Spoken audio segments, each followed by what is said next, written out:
देखिए डिस्कस करते हैं स्पिन ऑर्बिट इंटरेक्शन।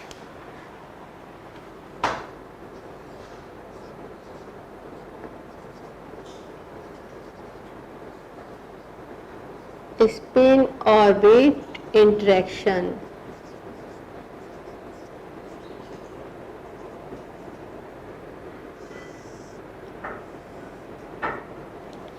देखिए अभी हमने दो चीज डिस्कस करी। एक तो हमने डिस्कस किया नॉर्मल जीमन इफेक्ट और दूसरा हमने किया एनोमलस जीमन इफेक्ट। तो इसमें हमने स्पिन हमने कंसीडर की थी और इसमें हमने इसका इलेक्ट्रॉन का स्पिन मोशन हमने मतलब कंसीडर नहीं किया था। अब देखिए इसी तरीके से अब हम क्या करते हैं, स्पिन ऑर्बिट इंटरेक्शन की बात कर रहे हैं हम। तो हमने आपने पढ़ा है कि जो हमारा हैमिल्टोनियन होता है, हाइड्रोजन में हमने कई बार पढ़ाया है, परटर्बेशन थ्योरी भी पढ़ाई है। तो हाइड्रोजन में हमारा जो हैमिल्टोनियन होता है यदि वो अनपर्टर्ब्ड है तब तो उसमें केवल जो ऑपरेटर रहते हैं वो काइनेटिक एनर्जी ऑपरेटर रहता है और पोटेंशियल एनर्जी ऑपरेटर रहता है एन इलेक्ट्रॉन्स का। और यदि हमारा हैमिल्टोनियन परटर्ब्ड हो जाए तो उसमें हम जो है इलेक्ट्रॉन और न्यूक्लियस के इंटरेक्शन भी करने लगते हैं। फिर हम देखते हैं फर्स्ट ऑर्डर परटर्बेशन है तो वो फिर हम कैलकुलेट करते हैं। तो अब क्या है, इसी तरीके से तो हमारे पास जो है H में जो है एक तो काइनेटिक एनर्जी का ऑपरेटर रहता है और प्लस पोटेंशियल एनर्जी का ऑपरेटर रहता है। तो वो मैं इक्वेशन लिख देती हूँ। वो इक्वेशन देखिए कौन सी है,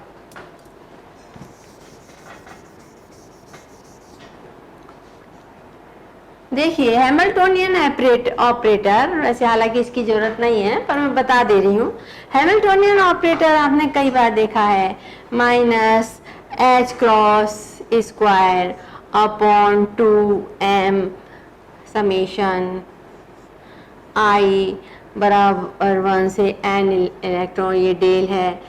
हम जो कोऑर्डिनेट्स का ऑपरेटर रहता है डेल स्क्वायर I इलेक्ट्रॉन्स के लिए माइनस समेशन n बराबर 1 से I, और इसमें रहता है हमारा ZE square upon 4 pi epsilon not RI plus ये रहता है, ये हमारा रहता है I बराबर 1 से n माइनस 1 और ये हमारा J बराबर I प्लस 1 से हमारा n, और this is E square upon 4 pi epsilon not RIJ। 2 electron के कारण ये फैक्टर कौन सा हो गया, RIJ। तो देखिए ये जो है हमारा फैक्टर, ये काइनेटिक एनर्जी का ऑपरेटर है। ये हमारा न्यूक्लियस और इलेक्ट्रॉन में जो अट्रैक्शन के कारण जो टर्म है ये potential energy due to attraction of nucleus and potential है। This is the potential energy due to repulsion factor है। अब इसमें क्या होगा कि रिपल्शन होगा दो सिमिलर पार्टिकल में, तो हमने इसको I बराबर से n1 इसलिए कर दिया कि हमारी दो रिपल्शन जो है डबल काउंट नहीं हो जाए। तो हमने जो है एक इलेक्ट्रॉन घटा दिया। इसी तरीके से दूसरे इलेक्ट्रॉन के साथ हमने I+1 कर दिया कि हमारे जो है दो इंटरेक्शन हम जो एक इंटरेक्शन को हम डबल काउंट नहीं कर जाएं।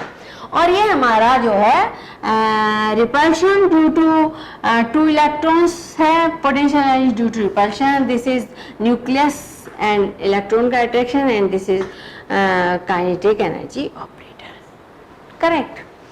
तो ये हमारा यदि इतना पोर्शन रहता, सपोज केवल हमारे पास कितना पोर्शन रहता, only this much kinetic energy and potential energy का, तो हम जो है नॉर्मल हैमिल्टोनियन लेते। लेकिन यहाँ पर ये इंटरेक्शन के कारण ये थोड़ा सा परटर्ब हो जाता है, तो हम इसको H0 से करते हैं, तो हमारा हैमिल्टोनियन जो है ये यदि हम H0 से दिखाएं ये वाला, और तो ये जो है प्लस H0 से दिखा देते हैं, तो ये हमारा परटर्ब हैमिल्टोनियन हो गया।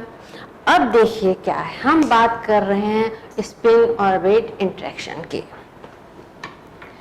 तो यदि हम स्पिन भी कंसीडर कर लें, इलेक्ट्रॉन की स्पिनिंग को भी हम यदि कंसीडर करें, तो वो भी हमारे हैमिल्टोनियन में ऐड हो जाता है, वो फैक्टर भी। तो इस तरीके से हमारे हैमिल्टोनियन में परटर्बेशन थोड़ा सा ये है, और थोड़ा सा स्पिनिंग के कारण बहुत हल्का परटर्बेशन होता है, तो हम जो है फर्स्ट ऑर्डर पर परटर्बेशन तक वो हम कैलकुलेट कर लेते हैं, जैसे मान लीजिए थोड़ा बहुत है। तो क्या होता है, ये जो स्पिन ऑर्बिट इंटरेक्शन में देखिए क्या होता है, हमने बताया था आपको कि जीमन इफेक्ट और एनोमैलस जीमन इफेक्ट में कि जो मैग्नेटिक फील्ड, वहाँ पर हम एक्सटर्नल मैग्नेटिक फील्ड लगाते हैं, देखिए जीमन इफेक्ट में, और स्पिन ऑर्बिट इंटरेक्शन में हम एक्सटर्नल मैग्नेटिक फील्ड नहीं लगाते हैं, ये डिफरेंस है। और जीमन इफेक्ट में जब हम एक्सटर्नल फील्ड लगाते हैं, तो जो हमारी एनर्जी फैक्टर होता है वो हमने देखा था -ml × b, और उसमें जब हमने ये एनेमोलस के लिए था, तो वहाँ पर भी ये क्या हो गया था -ml + ms, और ये भी इस तरीके से हम बात किए थे। लेकिन स्पिन ऑर्बिट इंटरेक्शन में जब हम स्पिनिंग कंसीडर करते हैं, स्पिनिंग जब कंसीडर करते हैं, उसके कारण ही हमारा हैमिल्टोनियन में एक फैक्टर ऐड होता है। वो क्या चीज़ है, वो भी ठीक इसी तरीके से है कि उसमें जो है एनर्जी जो है चेंज होती है -ms ×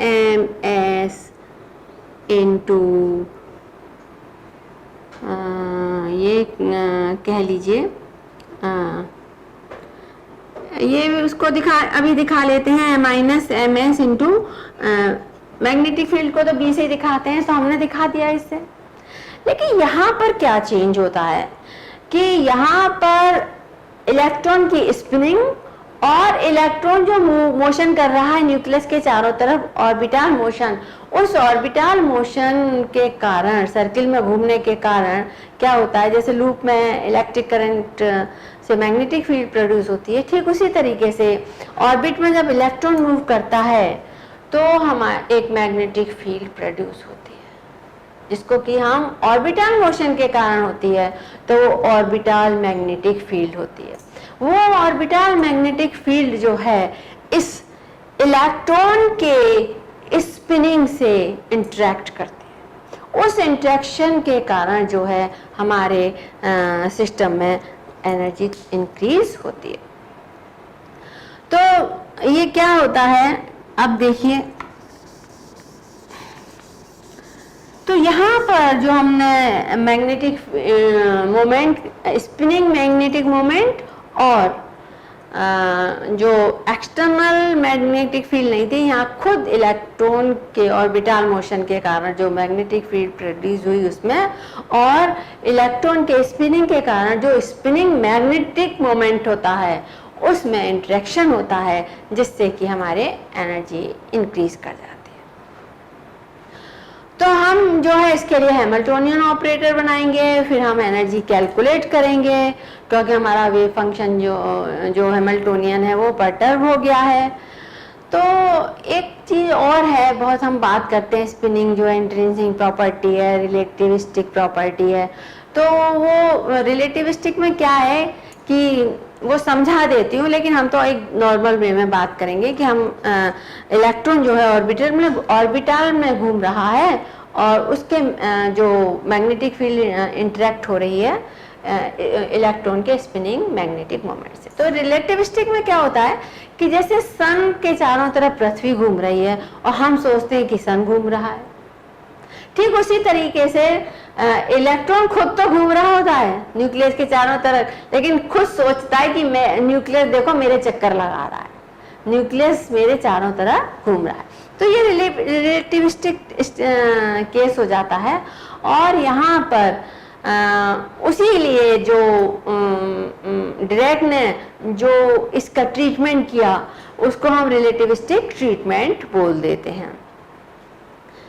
तो रिलेटिविस्टिक ट्रीटमेंट में एक्चुअली क्या मान लिया जाता है कि जो मैग्नेटिक फील्ड प्रोड्यूस हुई है वो due to motion of nucleus इस तरीके से है, तो उसको जो है लेकिन हम तो इस तरह मान के चलेंगे कि चूंकि वास्तव में इलेक्ट्रॉन मूव कर रहा है तो हम उसका इलेक्ट्रॉन का ऑर्बिट और ऑर्बिटल मोशन के कारण जो फील्ड हुई है दैट इज मैग्नेटिक फील्ड।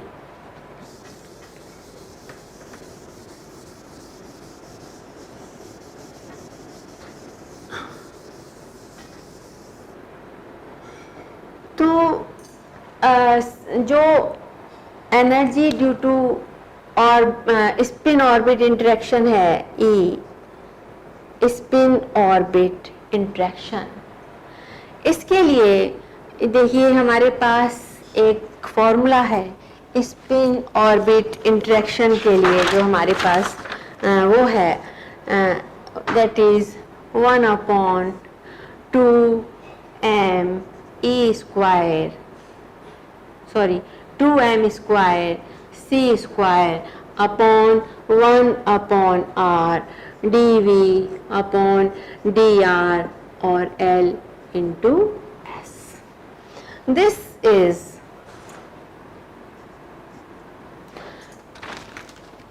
जो स्पिन ऑर्बिट इंटरेक्शन के कारण हमें ये फॉर्म जो टर्म मिलती है एनर्जी के लिए वो ये मिलती है। यहाँ पे जो ये है पोटेंशियल जो है एक्सपीरियंस्ड बाय इलेक्ट्रॉन है, और ये L और S देखिए क्या है। जो हमारी मैग्नेटिक फील्ड है जो E अभी बताया था, ये ESO किस पर डिपेंड है, LS।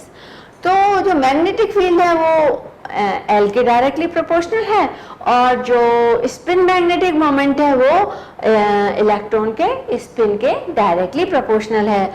तो ये जो टर्म है वो किसके L और S के मतलब प्रोपोर्शनल मान लीजिए है, इसलिए हमारे पास ये टर्म आ जाती है। इस टर्म को हम जीटा से दिखा देते हैं, जीटा जो कि फंक्शन है आर का। This is equal to 1/2m square c square 1/r dv। इसको हमने जीटा आर से दिखा दिया तो हमारे पास एनर्जी टर्म कौन सी बन गई, ई स्पिन ऑर्बिट इंटरेक्शन बराबर जीटा आर और L इंटू S। ये हमारा जो है एनर्जी के लिए टर्म आ गई। डेफिनेटली अब हम इसको जो है इसके लिए हमें हैमिल्टोनियन भी तैयार करना पड़ेगा, हैमिल्टोनियन ऑपरेटर भी देखना पड़ेगा।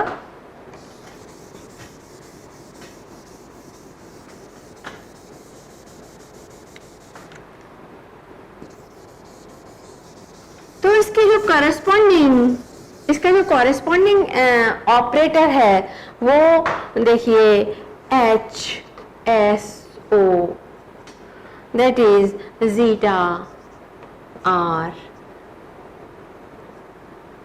LS।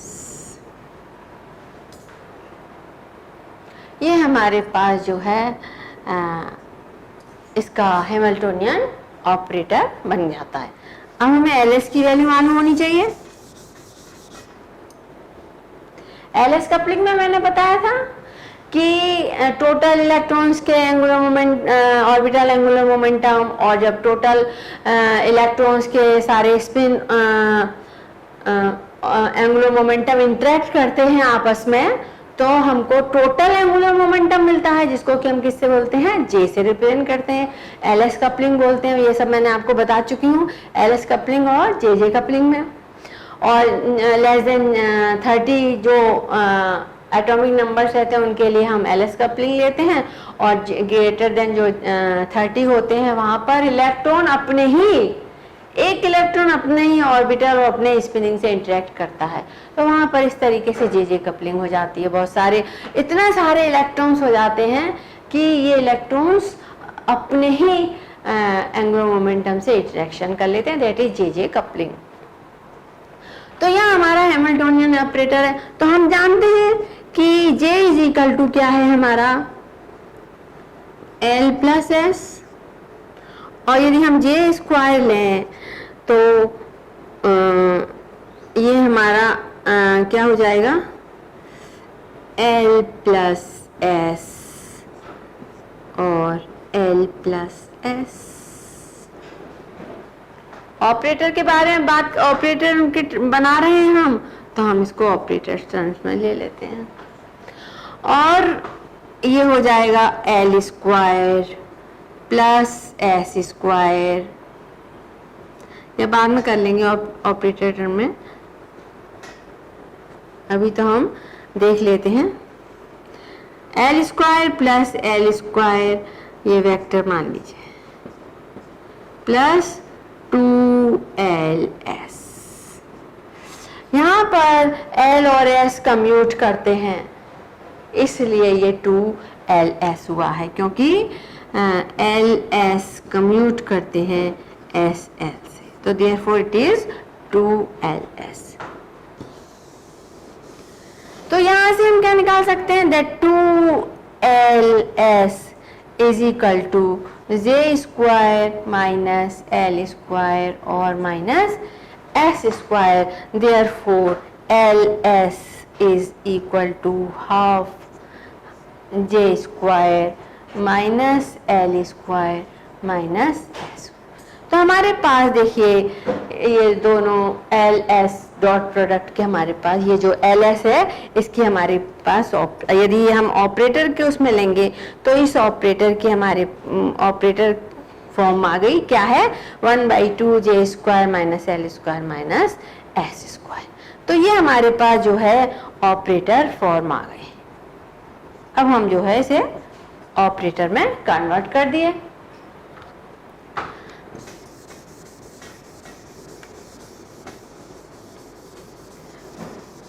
तो यहाँ पर हम लिख सकते हैं जीटा आर, और LS की जगह क्या लिख सकते हैं, 1/2 हाफ, या ऐसे कर लीजिए 1/2 J square minus L square और माइनस S स्क्वायर। ये हमारे पास हैमिल्टोनियन ऑपरेटर हमने कंस्ट्रक्ट बना लिया, हमने तैयार कर लिया हमारा हैमिल्टोनियन ऑपरेटर। किसके लिए, स्पिन ऑर्बिट इंटरेक्शन के कारण जो एनर्जी हैमिल्टोनियन जो चेंज हो रहा है, जिसके कारण एनर्जी सिस्टम की चेंज हो रही है, उसके कारण जो हमें हैमिल्टोनियन था वो हमने तैयार कर लिया। इसको हम वेव फंक्शन पे लगाएंगे तो हमको एनर्जी मिलेगी। तो मैंने बताया था कि स्पिन जो इंटरेक्शन होता है वो बहुत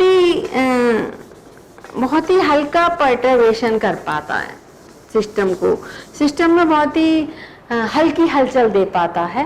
पर्टर्बेशन डिस्टर्ब हो गया सिस्टम, मतलब उसके कारण एक्सटर्नल कुछ फोर्स के कारण, ये आपस के इंटरनल फोर्स के कारण जो हुआ है, उसमें जो सिस्टम पर्टर्ब हुआ, उस पर्टर्ब की एनर्जी कैलकुलेट करने के लिए हमारे पास आ गया है हैमिल्टोनियन।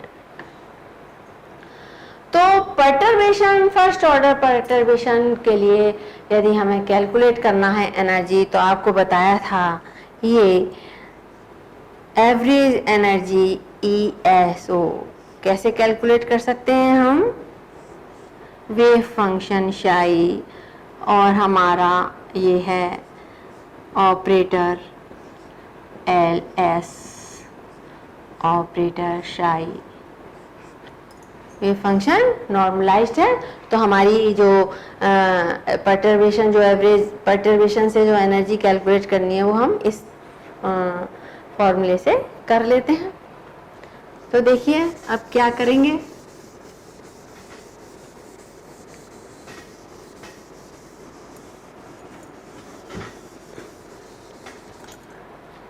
ये है ई स्पिन ऑर्बिट इंटरेक्शन। यहाँ पर शाई, ये इसकी जगह हम क्या लिखेंगे, जीटा आर, और एल एस की वैल्यू क्या थी हमारे पास, ये थी, तो 1/2 J square minus L square minus S square, ये हमने वेव फंक्शन पे ऑपरेट कर दिया।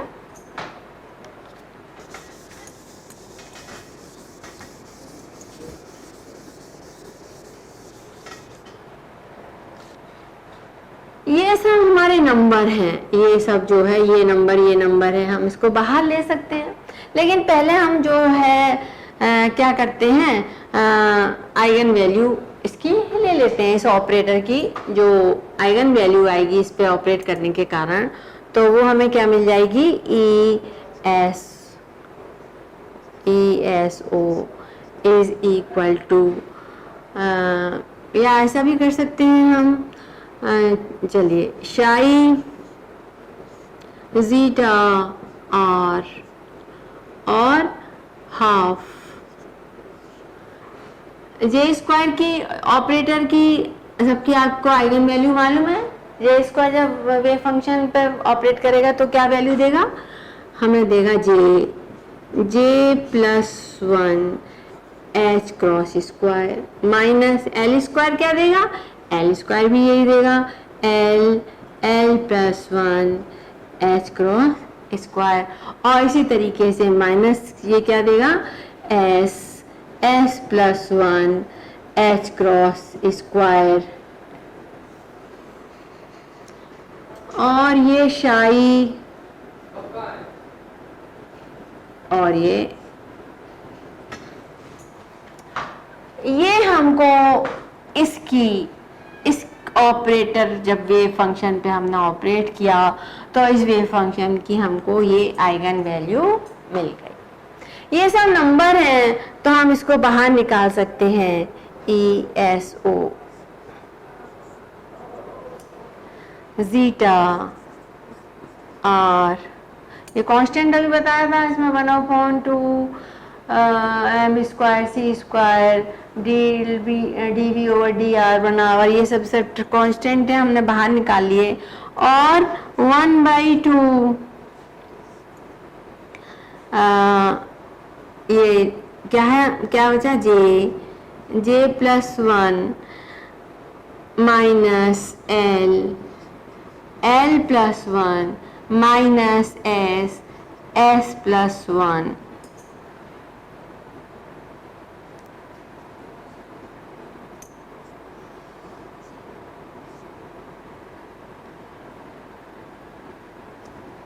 ये इसको कर लीजिए, और एच क्रॉस स्क्वायर बाहर निकाल लिया, और ये हमारा जो है ये आ गया, एंड दैट शाई।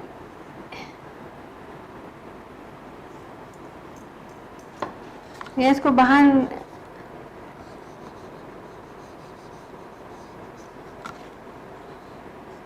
ये प्लस 1, ये एच क्रॉस स्क्वायर, और बचा क्या हमारा, शाई,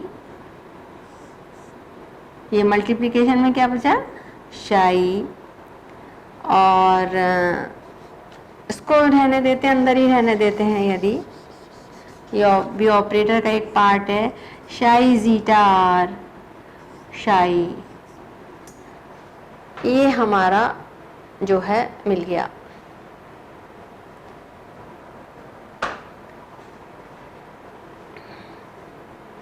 अब देखिए क्या है,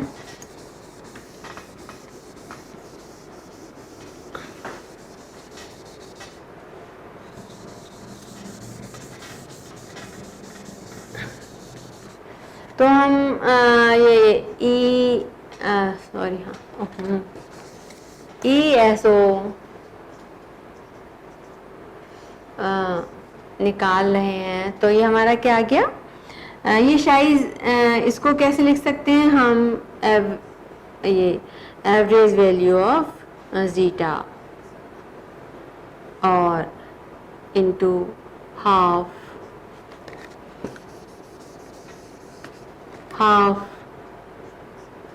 एच क्रॉस स्क्वायर।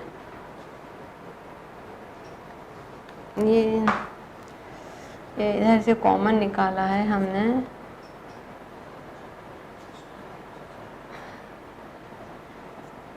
इसको ऐसे ही कर लीजिए।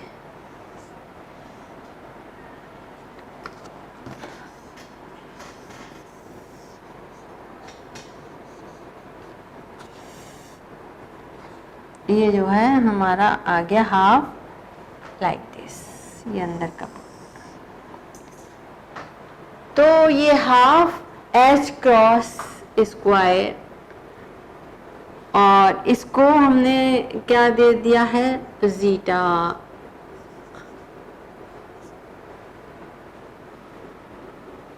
Multiplied by J plus 1 minus L plus 1 minus S plus 1।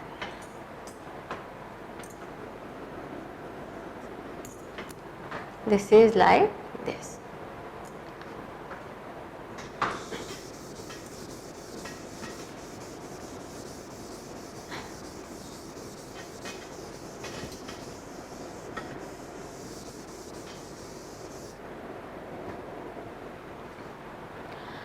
तो ये अभी हमने जो इक्वेशन इसकी लिखी थी, जो एनर्जी फैक्टर की, वो हमें एक इलेक्ट्रॉन के लिए ले रहे थे। जब हम पूरे सिस्टम एटम की बात करें, जैसे एक एटम में जहाँ बहुत सारे इलेक्ट्रॉन्स हैं, तो नंबर ऑफ एन इलेक्ट्रॉन्स के लिए यदि हम बात करें तो हमारी जो ESO आ जाती है वो क्या होता है, एक हम हाफ ए कांस्टेंट मिल जाता है, ए एच क्रॉस स्क्वायर जे plus 1 minus L plus 1 minus S plus 1। ये हमारे पास वैल्यू आ जाती है। ए जो है देखिए किस पर डिपेंड करता है, मैंने आपको बताया था कोई भी एटॉमिक स्टेट दो टर्म से डिस्क्राइब की जा सकती है।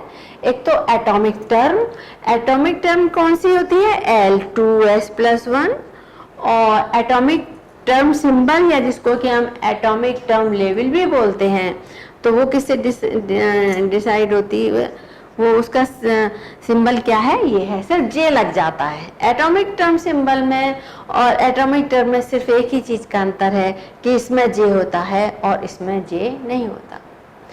तो इसकी कई एटॉमिक स्टेट जो होती है, एटॉमिक स्टेट एक्चुअली क्या है, एक तरीके से वेव फंक्शन है, सब क्वांटम नंबर है इसके एटॉमिक स्टेट।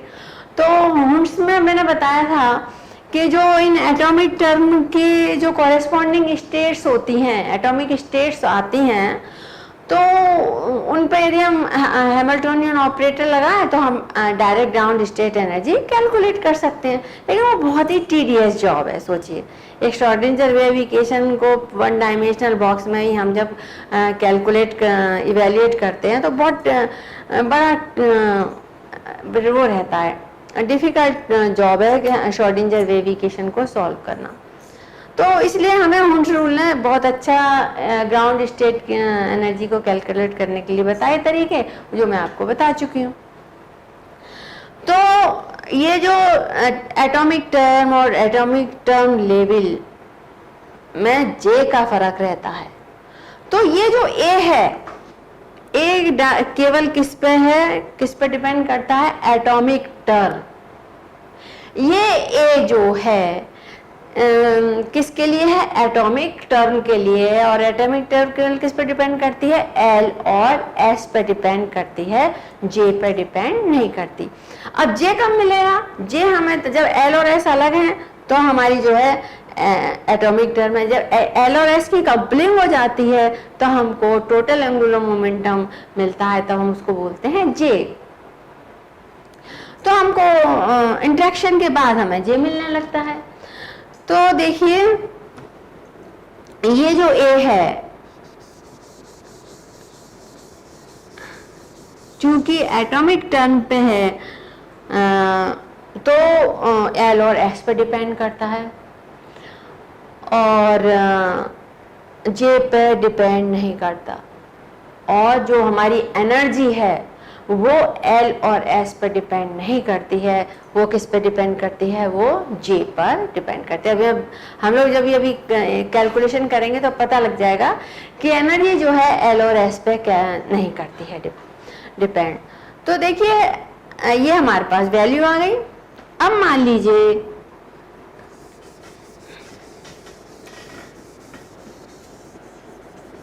हमें यदि डिस्कस करना है सोडियम में, हमको टू लाइंस मिलती हैं, 2D लाइंस मिलती हैं सोडियम में, हमको स्पेक्ट्रम लेते हैं तो उसका कारण क्या है? उसका कारण ये है कि देखिए इसको हटा देते हैं।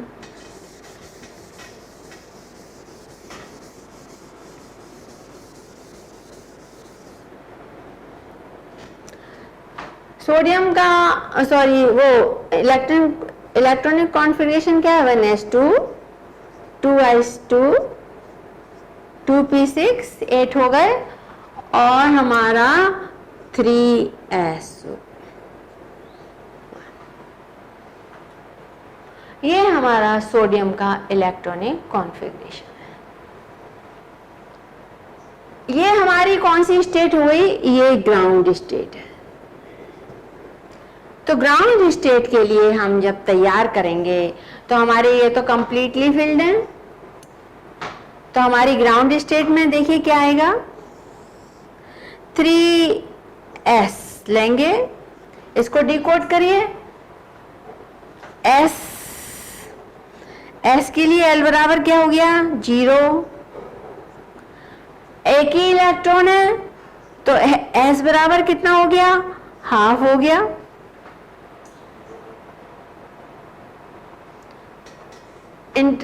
और मान लीजिए J बराबर कितना हो गया? इसमें हाफ हो गया L प्लस एस, और Mj बराबर कितनी वैल्यू हो गई हमारी इसकी? 2J प्लस 1, 2J प्लस 1, यानी दो वैल्यूज होंगी। वो कौन कौन सी होंगी? हाफ और इन स्टेप्स ऑफ 1 -1 करिए तो दूसरी कौन सी हो गई हमें? -1। ये हमारे 3s की क्या हो गई? डिकोडिंग हो गई।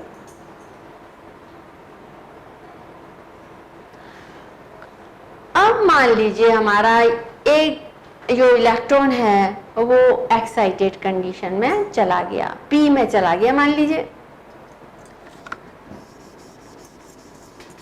3s की जगह किस में चला गया? वो 3p में चला गया।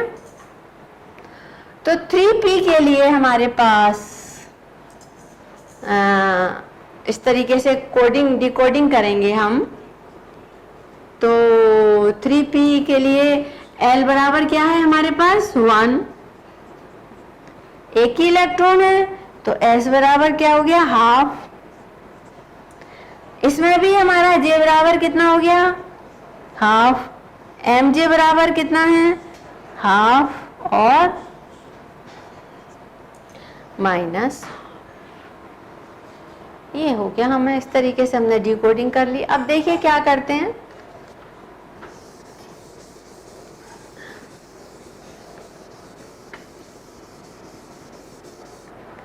हम एटॉमिक टर्म लेते हैं। एटॉमिक टर्म, इसकी एटॉमिक टर्म देखिए कैसे बनेगी। एटॉमिक टर्म कैसे बनेगी? 3s है तो l है हमारा, l बराबर 0 है तो हमें क्या मिलेगा? s। और ये हैश हाफ है, तो हमें जो है 2s+1 कितना मिलेगा, 2।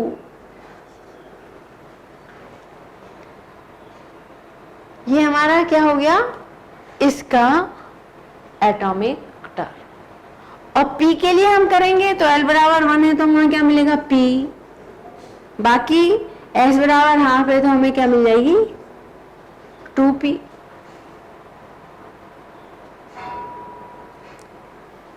अब देखिए, मान लिया हाफ जे रखना चाहे, इसको टर्म सिंबल में बनाना चाहे तो इसको टर्म सिंबल में बना लेते हैं हम। 2p हाफ, 2s हाफ और 2p हाफ, ये हमारे क्या हो गए, टर्म सिंबल हो गए। और ये हम यदि हटा दें तो ये हमारी क्या हो गया, दिस इज हमारा एटॉमिक टर्म बन गई।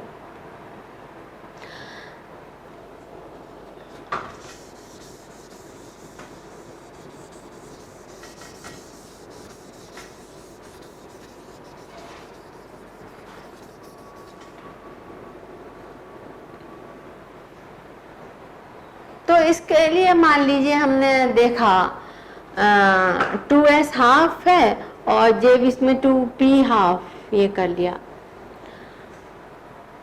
तो अब हम देखेंगे कि ये ट्रांजिशन यदि अब इसमें से इसमें होगा तो इसकी तो देखिए जो हमें मिलेगी स्टेट 2s की, उसमें क्या होगा, l प्लस s यदि लेंगे तो इसमें तो हमारा l 0 है और ये हाफ है, तो j की वैल्यू कितनी मिलेगी, हमको हाफ मिलेगी। और इसमें हमारा l बराबर 1 है और प्लस ये हाफ है, l प्लस s। इसके लिए l 1 है और s कितना है, हाफ है। तो ये हमारा कहाँ से कहाँ तक जाएगा, l प्लस से l माइनस s। इसका मतलब ये जाएगा 3/2 से 3/2 और हम इसमें घटाएंगे तो हमारी दो वैल्यूज मिल जाएंगी, 3/2 and half. 1 plus half and 1 minus half.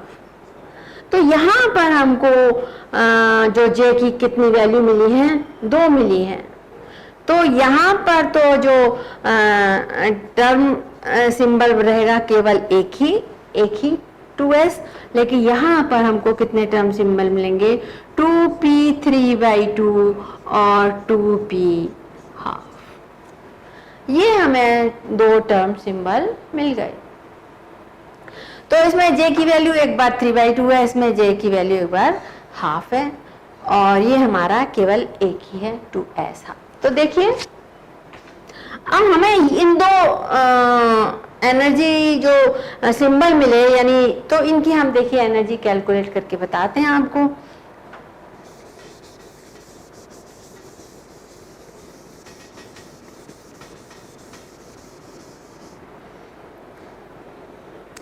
ये स्पिन इंटरेक्शन के कारण जो है L में और स्पिन मैग्नेटिक मोमेंट में इंटरेक्शन हो गया, जिसके कारण हमको J की वैल्यू मिल गई और इसकी J की वैल्यू एक ही मिली, हाफ मिली। तो इसके देखिए कैलकुलेट करें तो अभी मैंने बताया था ESO एक इसके बराबर है half H cross square half A H cross square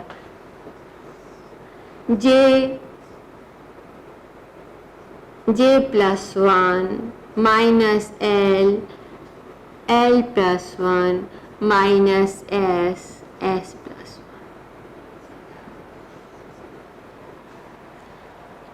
1। देखिए इसमें L और S की वैल्यू तो बराबर है, क्योंकि इसमें L बराबर 1 है और इसमें भी L बराबर 1 है। इसमें S बराबर 0 है और इसमें भी S बराबर कितना है, हमारा हाफ है, और इसमें भी हमारा S बराबर कितना है, हाफ है।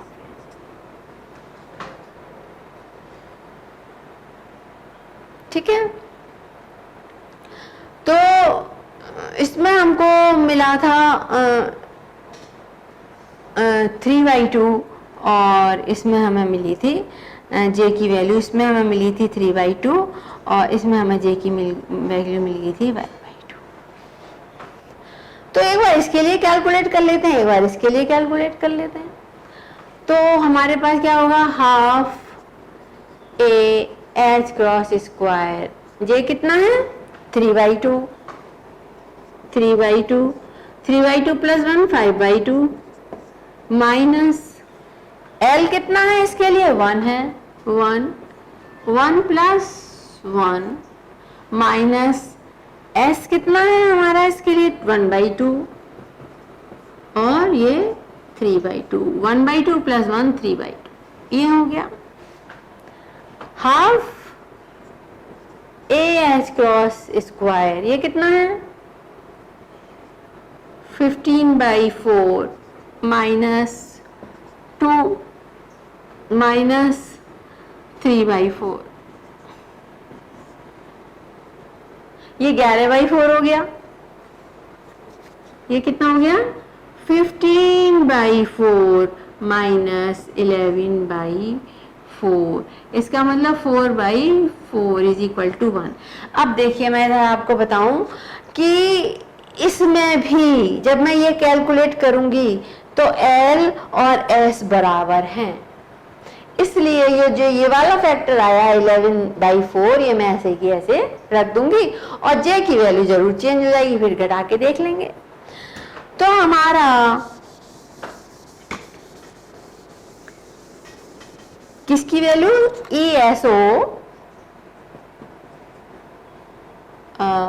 ESO स्पिन इंटरेक्शन फॉर 3/2 कितनी आ गई, half A H cross square. अब हम किसके लिए दूसरी वैल्यू हमारे पास कौन सी थी, हाफ थी, तो हाफ के लिए कैलकुलेट कर लेते हैं।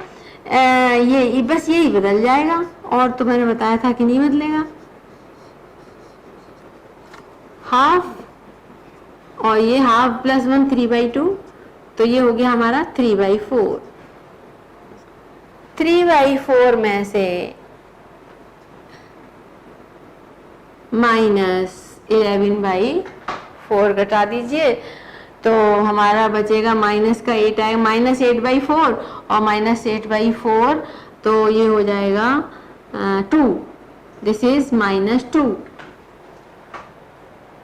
तो ये हमारा जब यहाँ पे -2 आएगा इसको कैलकुलेट करने के बाद, तो ये कट जाएगा और हमारे पे क्या वैल्यू आ जाएगी, -AH स्क्वायर। ये किसके लिए है, ये ESO फॉर 1/2।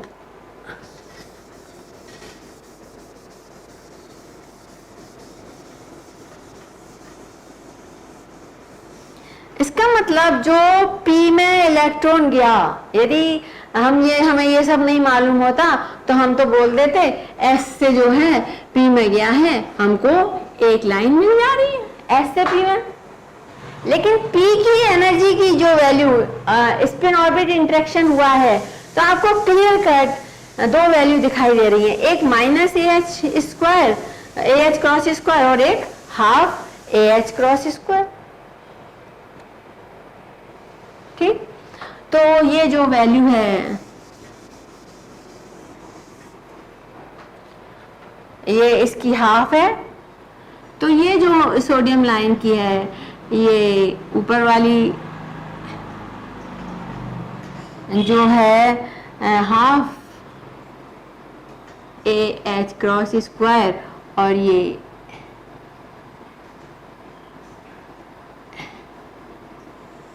इसकी दुगनी है, तो ये हो गया -AH क्रॉस स्क्वायर। और ये हमारा S का तो हमारे पास यही है 2S हाफ, ये तो हमारा एक ही J की वैल्यू बता रहा है, एक ही एनर्जी लेवल दे रहा है हमारा। तो तो अब इसमें हमारे कितने ट्रांजिशन हो सकते हैं? एक यहाँ से यहाँ हो सकता है और एक यहाँ से यहाँ हो सकता है। तो इसलिए हमें सोडियम में जो दो स्प्लिटेड लाइन दिखाई देती हैं, इसमें मैग्नेटिक फील्ड नहीं है, इसमें केवल इंटरनल इंटरेक्शन है, तो उसमें सोडियम की दो लाइन दिखाई देती हैं। और तो वो इस कारण से है कि अभी हमने आपको पूरा इसका डिस्कशन बताया। अब देखिए हम हीलियम के लिए और ट्राई कर लेते हैं। हीलियम में कैसे वैल्यूज चेंज होती हैं? जैसे जैसे हैमिल्टोनियन बदलता चला जाता है, मतलब जब बिना हैमिल्टोनियन परटर्ब नहीं है तब एनर्जी क्या होगी हीलियम की, फिर उस पर हमने स्पिन ऑर्बिट इंटरेक्शन लगा दिया तब एनर्जी क्या होगी, तब हमारी कैसी स्प्लिटिंग होगी, और फिर जब हमने मैग्नेटिक फील्ड लगा दी, एक्सटर्नल मैग्नेटिक फील्ड, तब किस तरीके से हमारा जो है हैमिल्टोनियन चेंज होता चला जाता है। तो इस तरीके से सक्सेसिव ट्रांजिशन देखेंगे हम, सक्सेसिव ट्रांजिशन हैमिल्टोनियन के बदलते हैं देने से। ठीक है, तो हीलियम जो है कितना रहता है इसका? 1s2 4 होते हैं, तो हमारा इसमें 1s और 2p में मान लीजिए एक्साइटेड होके एक इलेक्ट्रॉन जो है 1s से किस में जा रहा है? 2p में। तो हम इसको 1s दिखा देंगे, ये हमारा 1s है और ये हमारा 2p है।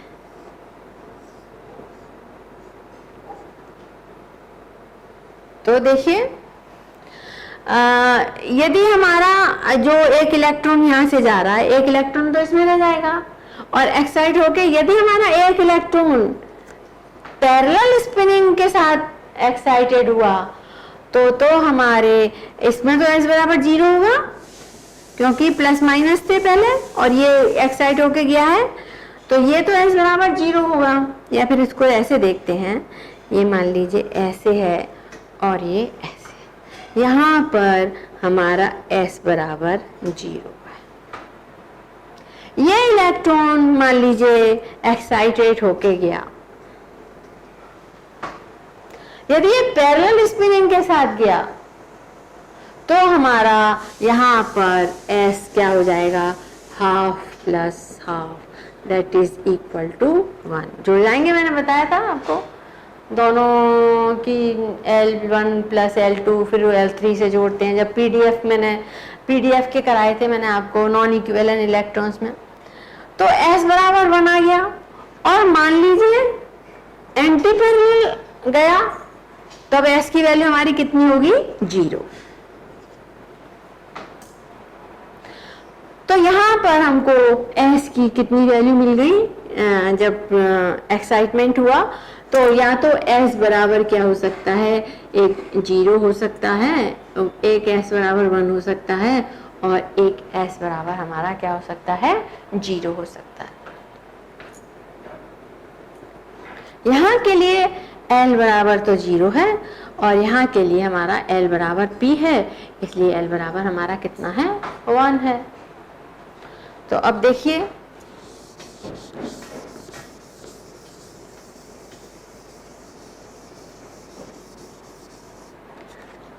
एक बार तो हमारा L बराबर 1 है और S बराबर 1 है और हमारा 0 है।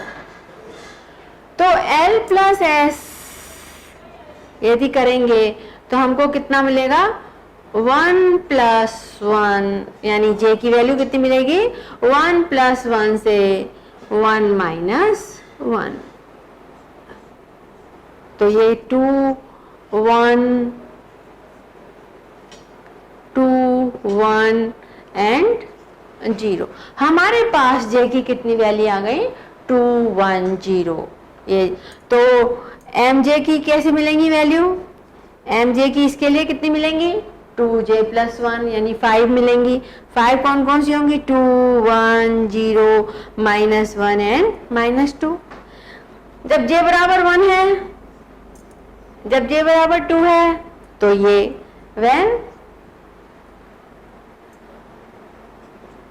when J बराबर 2, Mj बराबर 1 0 -1, when J बराबर 1 और Mj बराबर 0 एक वैल्यू, तो यह हो गया J बराबर 0।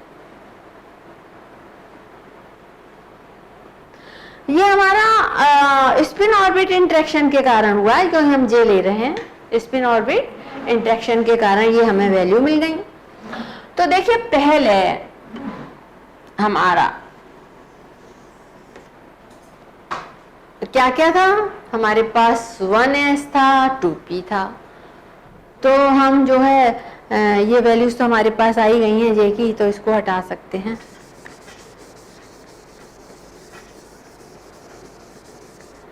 तो 1s 2p था, तो इसके लिए टर्म बनाइए। हमारे पास जो टर्म होगी कौन सी होगी, 1s से 2p में गया है ना, 1s से 2p में गया है। तो इसके लिए L बराबर 0 था और S बराबर क्या था, 0 था। तो हमारी टर्म क्या बनेगी, S1। इसके लिए L बराबर हमारे पास क्या था, 1, और एक बार हमारे पास S बराबर 1 था और एक बार हमारे पास क्या था, S बराबर 0 था। तो L बराबर 1 के लिए हमारे पास P आ गया, ठीक है। और जब हमारे पास S बराबर 1 है तो कौन सी हमारी टर्म बनेगी, एक तो 3p टर्म बनेगी, और जब S बराबर हमारा 0 है तो हमारे पास कौन सी टर्म बनेगी, P1, ठीक है। तो हम हीलियम के लिए इस तरीके से बता सकते हैं। ये उस समय का केस है जब हमारा हैमिल्टोनियन जो है सिर्फ स्पिन ऑर्बिट के कारण परटर्ब हुआ है। पहले क्या था, पहले तो देखिए हमारे पास सिर्फ ये दो टर्म थी। कौन कौन सी, यदि ये नहीं हुआ है हमारा तो हम एक्साइटमेंट होने,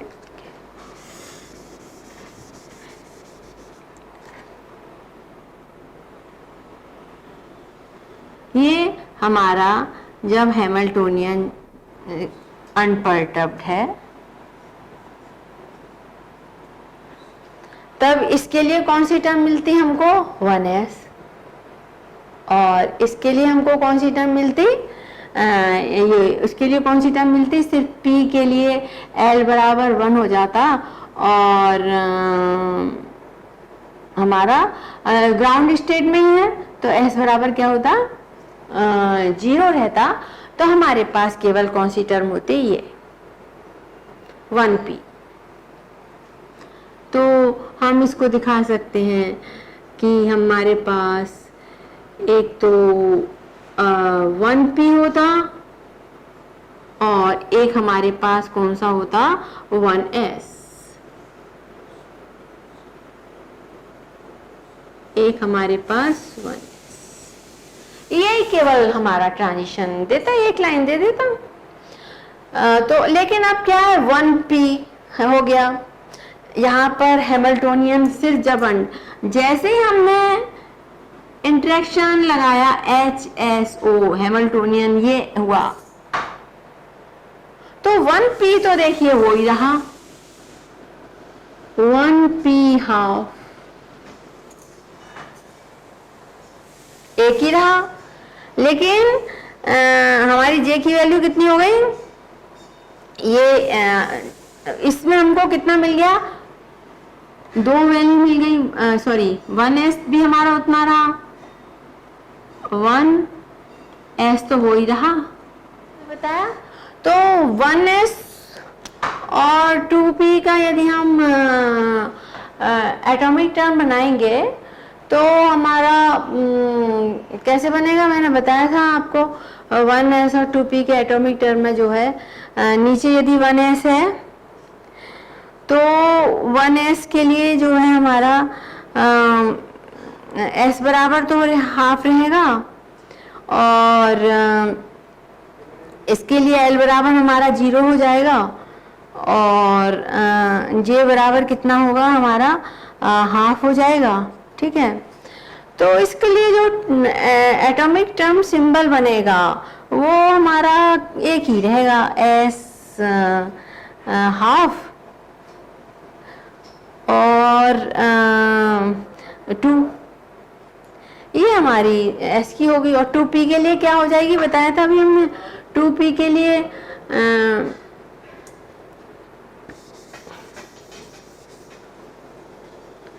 और 2p के लिए एक्साइटमेंट हुआ है तो सिर्फ अभी हम ये माने कि इलेक्ट्रॉन गया है, तो 2p में जैसे क्या होगा, या तो इसके साथ पैरेलल स्पिनिंग के साथ होगा तो दोनों का जुड़ के क्या हो जाएगा, s बराबर 1, और यदि एंटी पैरेलल के साथ गया तो हमारा s बराबर 0 हो जाएगा। तो इसके साथ हमको p के लिए 2 टर्म मिल जाएंगी। दो कौन सी टर्म होगी p के लिए 2 टर्म, एक तो हमारी हो जाएगी p तो दोनों में रहेगा p, एक जब s बराबर 0 है तो 1 हो गया और s बराबर 1 है तो ये 3 हो गया। ये दो टर्म मिल जाएंगी हमको। ठीक है, तो 1s तो हमारे पास एक ही रहा 1s। p के लिए हमको कौन सी मिलेंगी टर्म, एक मिलेगी ये और एक मिलेगी हमको 3p। ये कब है हमारा, जबकि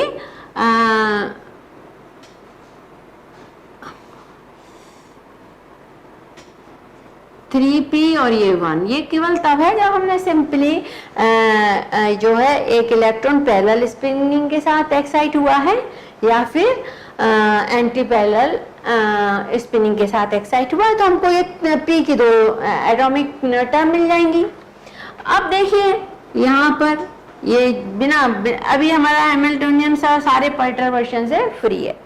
अब देखिए यहाँ पर हमने मान लीजिए ये लगा दिया हमने, क्या हमारा इंटरेक्शन लग गया, हमारा कौन सा लग गया, और भी लगे, पर हम जो मेन बात कर रहे हैं इस इंटरेक्शन के कारण क्या होगा, इस इंटरेक्शन के कारण L और S की कपलिंग में जो है वो इंटरेक्शन होगा तो J मिल जाएगा, हमको J मिलेगा। तो देखिए 3p के लिए 3p में हमारा L की वैल्यू कितनी है 1 और S की वैल्यू हमारी कितनी है 1, तो J बराबर कहां से कहां तक मिलेगा, L प्लस S से हमें कहां तक मिलेगा, L माइनस S तक। तो L प्लस 1 से 1 माइनस 1 तक, यानी 2 1 एंड 0। J की कितनी वैल्यू मिल गई हमको 3, J की वैल्यू हमको P के लिए कितनी मिल गई 3। वो कौन कौन सी मिली 3 वैल्यूज, 2 1 एंड 0। तो ये 3p जो बना है जिसमें J की वैल्यू है तो कितनी टर्म मिलेंगी हमें, एक 3p2 मिलेगी, एक 3p1 मिलेगी और एक 3p0 मिलेगी स्पिन ऑर्बिट इंटरेक्शन के कारण। तो यहाँ पर हमारा ये जो है 3 स्प्लिटिंग हो जाएंगी। ठीक है, तो ये हमारा हुआ 3p0, ये 3p1,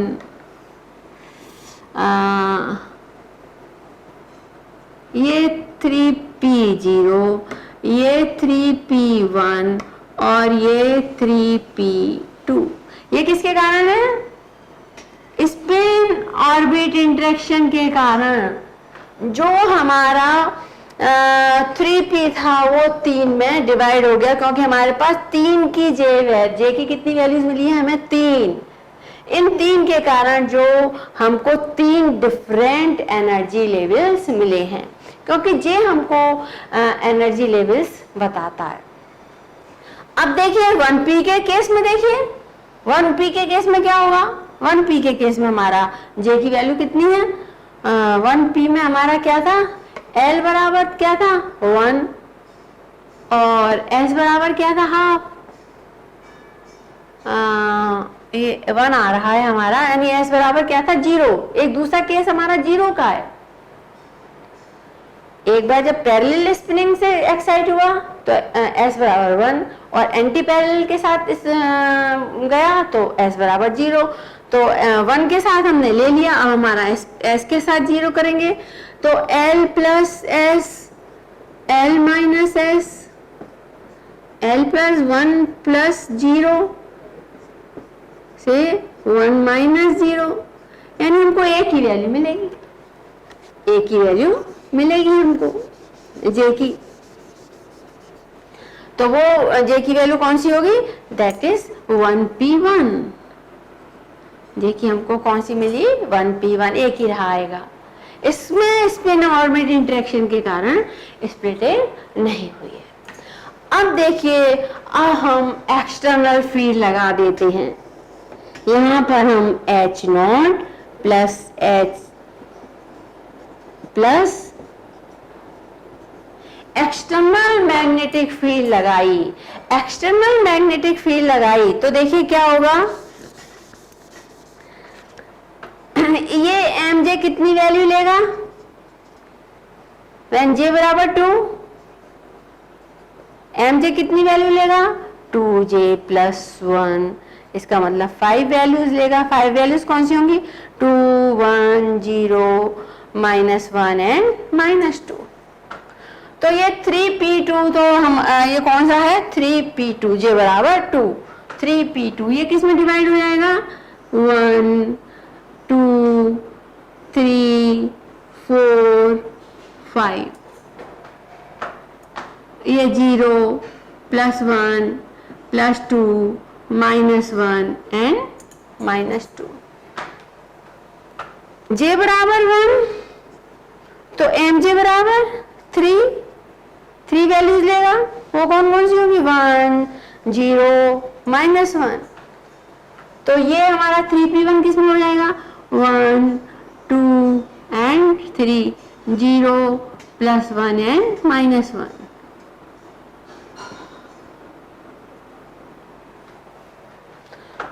और when j बराबर 0 तो mj बराबर 0, इसकी हमारे पास एक ही वैल्यू रहेगी और दैट इज ये जो है mj बराबर 0, एक वैल्यू। तो 5 प्लस 3 एंड 1।